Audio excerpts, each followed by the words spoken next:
من یه سوالی داشتم، میخواستم ببینم که این گوساله های شما چی میخورن؟ سفیده یا سیاه ها؟ سفیدا. سفیده علف میخورن. علف میخورن. و سیاه ها؟ اونا هم علف میخورن. و هر دو علف میخورن دیگه. حالا اینا رو با چی میشورین شما؟ سفیده یا سیاه ها؟ سفیدا. با آب میشوریم. بله. سیاه ها رو با چی میشورین؟ اونا رو با آب میشوریم. بسیار عالی. یعنی هم سفیدا رو هم بله. سیاه ها رو با آب میشورید. حالا بذار اینا رو کجا نگهداری میکنید؟ سفیده یا سیاه ها؟ خب آقای محترم، سفیدا. حالا سفیدا. تو طویله بزرگ. سیاه ها رو کجا نگه میدارید؟ اونا رو هم تو طویله بزرگ. آقا پدر جان، شما منو سر کار گذاشتید دیگه، مثل این که دیگه یا من مسخره کردید. حالا هر سفیدا هر سیاه سوال میپرسید، اینا رو جدا میکنید از هم.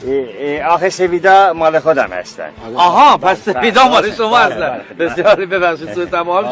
خواهش میکنم. حالا سیاه ها مال کی هستن؟ اونم مال خودم هست. بله. بله.